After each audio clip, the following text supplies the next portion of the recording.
Okay, imagine your morning routine. For lots of us, it kicks off with that great smell of coffee and maybe something cooking on the stove. That scent, it fills the kitchen, tells you the day's starting. But what if for millions, literally millions of people, that smell is totally overshadowed? Overshadowed by something, well, way more harmful, the sharp smell of smoke, right from their own kitchen.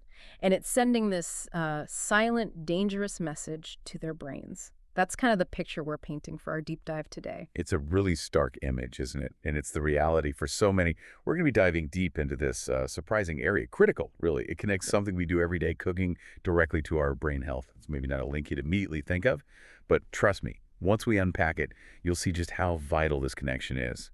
Not just for individuals, but, whole communities. Absolutely. And our mission today is really to unpack some fascinating new research. It shows how something as basic as the fuel you cook with can have these huge long-term effects on how well you think. But here's where it gets, well, even more pointed. This isn't just the general risk. It hits women much harder, which immediately makes you ask, okay, why? And what's that telling us about the sort of hidden costs tied up in everyday household stuff? Precisely. Yeah, we'll get into the science behind it, the global scale of it all, which is pretty staggering, and crucially, what it means for you listening right now and what steps can actually be taken. So yeah, prepare for some eye-opening stuff. How this household air pollution, this kind of silent intruder, might be quietly messing with memory, thinking, decision-making all over the world. We'll be revealing findings from a big study done right in India, but with implications that honestly stretch everywhere. Okay, so let's get into it. Where does the story begin? Well, it starts with this major study, a collaboration, actually, between the Indian Institute of Science and the University of Chicago.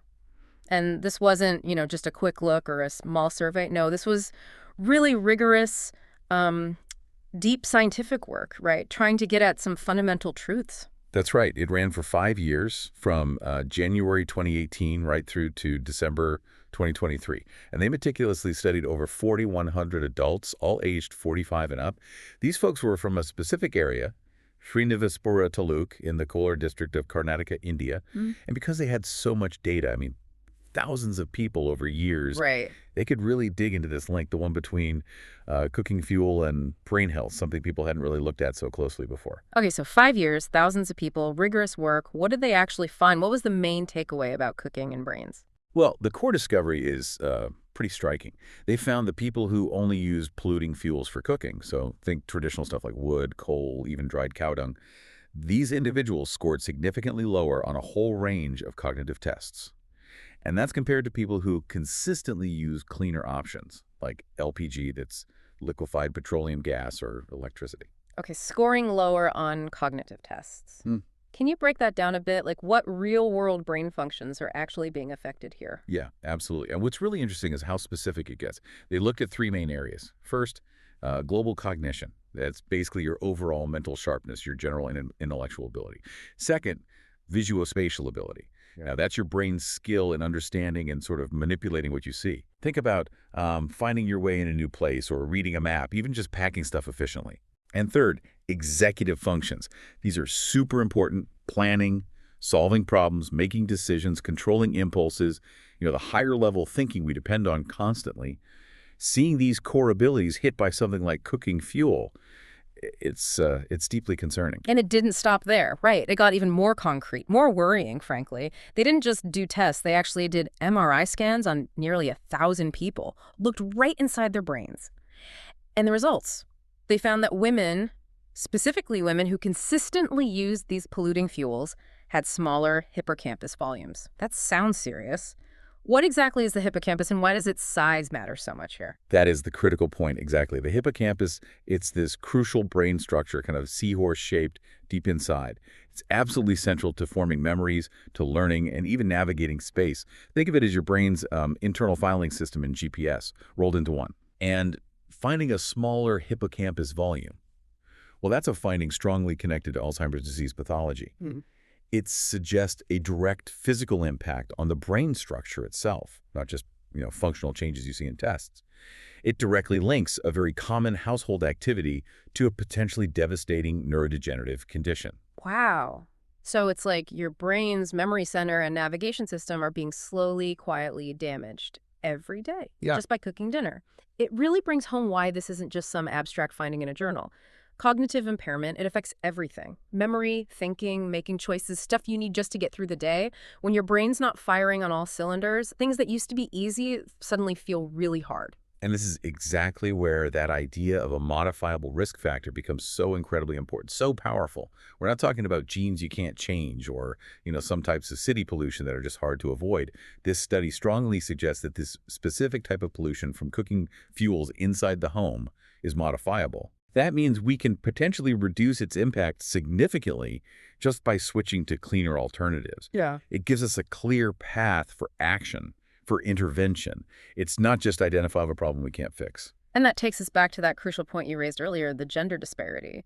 It's stark. In so many cultures, especially in rural places like where this study happened, cooking is primarily done by women. So while men might be outside, maybe working in fields, women are often indoors, spending hours breathing the smoky air day after day. Exactly. This difference in exposure seems to be a huge reason why women in the study showed worse cognitive effects and those measurable brain changes. It's an environmental health problem tangled up with social roles. It's a really stark reminder, isn't it, that environmental health issues often hit differently based on gender. And policies trying to fix them absolutely have to take that into account. The study itself points this out. Rural women, because they tend to get more exposure for longer periods than men, could be more vulnerable to these brain effects from household air pollution. This isn't just about individual health choices. It's about fairness, about social justice, really. We talk a lot about outdoor air pollution, but this is like a silent, hidden pollution happening inside homes, disproportionately harming one group. It is sobering, yeah. To think that cooking, such a fundamental daily act, could carry such a heavy, long-term health risk. And when you step back and look at the bigger picture, the sheer scale of this problem, it really hits you. This isn't just something happening in one district in India. This study, while it's groundbreaking and how deep it went, it actually lines up with a growing pile of evidence from around the world. Oh, absolutely, not just India, no. The findings there strongly echo research from other places.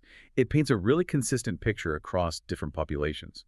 For example, there was a study back in 2021 published in Environmental Research. It looked at data from a big Chinese longevity survey, and it found pretty much the same thing. Older adults using biomass fuels for cooking had a much higher risk of cognitive impairment compared to those using clean fuels. And crucially, that study also suggested that switching fuels could actually help postpone cognitive decline. And then another one from 2023, looking at big groups in both China and Mexico. That one went even further. It estimated that globally, something like 3% to maybe even 18% of cognitive decline cases could be directly linked back to using solid fuels for cooking. These aren't just isolated findings. They're like pieces of a big global puzzle, all pointing to the same serious, widespread threat. Exactly.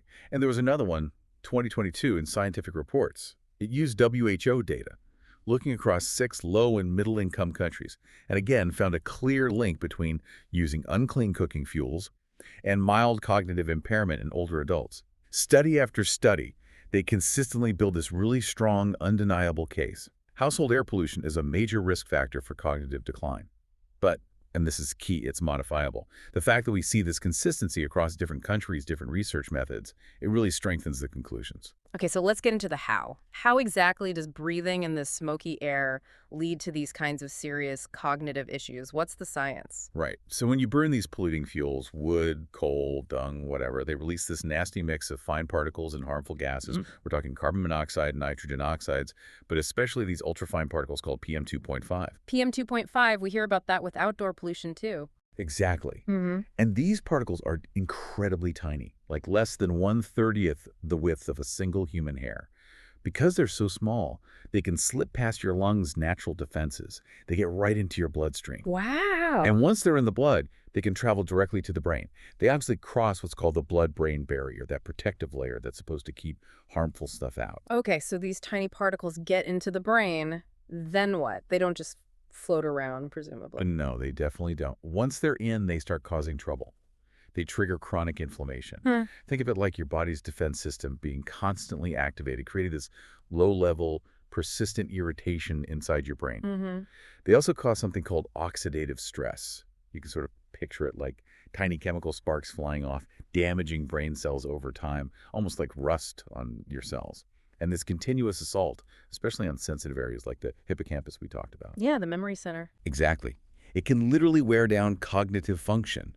Studies show this exposure can lead to neuroinflammation and even help build up those problem proteins like amyloid beta and tau, the same proteins you see as hallmarks of Alzheimer's disease. It's like trying to think clearly while someone's constantly blowing smoke in your face. You just can't concentrate, right? And over time, that smoke actually damages your ability to think and remember. That's a good analogy. Yeah. Yeah. Your brain is like a high-performance engine. It needs clean air to run properly.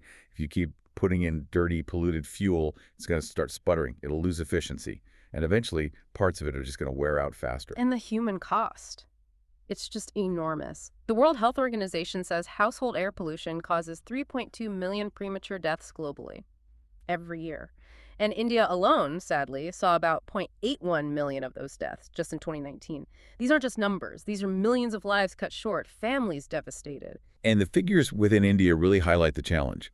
The National Family Health Survey, the one from 2019-2021, showed that a huge chunk, 41.4% of Indian households, still don't have access to clean cooking fuels. Wow, nearly half. Yeah, and it's much worse in rural areas. There, it's a staggering 56.8% still relying on polluting fuels, compared to just over 10% in cities. Even in Karnataka, where this specific study was done, nearly a third, 30.7% of rural homes were still using unclean fuel in 2019-2020.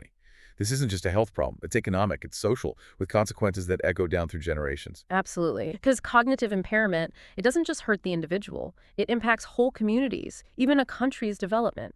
Think about it in developing countries where many people depend on physical labor or traditional skills running small businesses. Cognitive decline can be crippling. What happens when a farmer can't remember planting times, or a shopkeeper struggles with basic math or inventory? The effects are profound. Yeah. That farmer example, the shopkeeper, that directly cuts into income. It can trap families in poverty. Yeah. And beyond the money, it strains families. In cultures where elders are the keepers of wisdom, skills, stories they do have, the glue holding knowledge together across generations, cognitive decline breaks that chain. Mm-hmm. It can also mean younger family members have to become caregivers, pulling them out of school or work. And then there's the massive healthcare cost, the burden of dementia, neurological issues. It skyrockets as populations age, putting huge pressure on already stretched public health systems. So, okay, we've established the problem, the mechanism, the scale, the human cost, and critically you said it's a modifiable risk factor. So what are the solutions? What clean cooking options are out there, and what are the hurdles to getting people to use them? Right, there are several options, but yeah, each comes with its own set of real-world challenges. LPG, that liquefied petroleum gas we mentioned, it's very efficient, burns much cleaner, great option.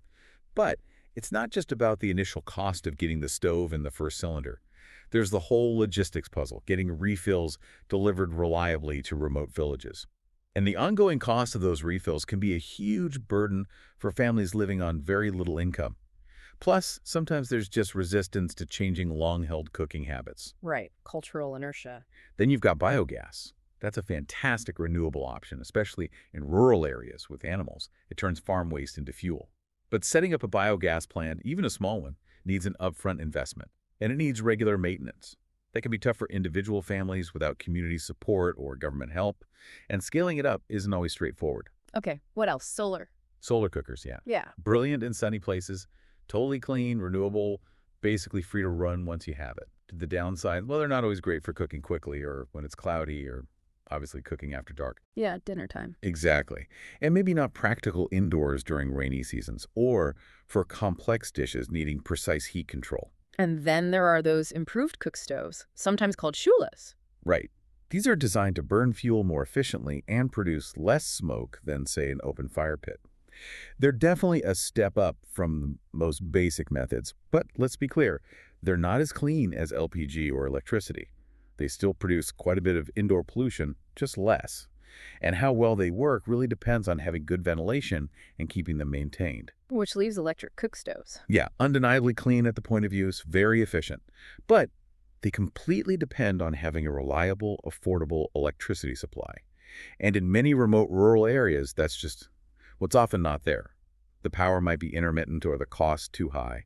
The basic grid infrastructure is often lacking. So without huge investment in that, electric cooking isn't a viable option for everyone. So it's a mixed bag of technologies, each with pros and cons and real-world hurdles. What about governments? Are they stepping up? Are the programs making a difference? Yeah, governments definitely have a critical role. India, for instance, has its Pradhan Mantri Ujjwala Yojana program. The goal is to get LPG connections into low-income households. Yeah. And initiatives like that are vital for that initial access. Okay. But like we said, the ongoing challenges are real. It's not just handing out stoves. It's making sure people keep using them, can afford the refills, overcoming those cultural barriers. Yeah. It needs a whole system approach. And this seems like where international support, from groups like the WHO, the UN, plus local research into maybe cheaper, easier to use tech, Yeah. that all becomes really crucial. Absolutely. Community involvement is key too. Yeah. Education campaigns that really spell out the health benefits, like the brain health link we've been discussing, Mhm. and smart subsidies. It's about empowering communities to make the change, not just forcing technology on them. Yeah. This whole fight against household air pollution, it's bigger than just health, isn't it? It's about equity, sustainability. It's about progress for whole countries. Research like the Indian study we focused on, it's not just academic. It gives policymakers real data to work with, points to where interventions can make a difference. And, with technology improving, awareness growing, and global efforts, there is genuine hope we can tackle this silent killer. And while we push for those big systemic changes, are there things individuals can do right now? Yes, definitely. Even simple things help. Improving ventilation, just opening windows, using an extractor fan if you have one, that can make a difference. Using cleaner fuels whenever possible, even if it's not all the time. Keeping stoves maintained so they burn better. And just educating family members about safer cooking practices. Every little bit helps create a healthier home. So we've covered a lot of ground. We journeyed into this really surprising territory where cooking, something so fundamental, directly impacts our brain health. We saw clear evidence linking that smoke from traditional cooking fuels to real effects on memory, on thinking, on brain structure itself, and with that stark gender gap. But, and this is the crucial thing to remember, it's not some unavoidable fate. The biggest takeaway is that this is a modifiable risk factor. That means we actually have the power through policy, new tech, awareness, community action. We have the power to change this story. Solutions are out there. Cleaner fuels like LPG, solar, better ventilation, smarter stoves, they exist. And really, tackling this isn't just about cutting down a health risk, is it? It's about promoting fairness, boosting productivity, maybe even preserving cultural knowledge passed down through generations. So think about it. If just changing how we cook can lead to sharper minds, ease the burden on healthcare, and empower communities, what does that really mean? What does it mean for how we view our kitchens, our communities, our shared future? Every breath of cleaner air is genuinely a step towards a healthier brain, a sharper mind. It's a commitment not just to ourselves, but really to the generations coming after us.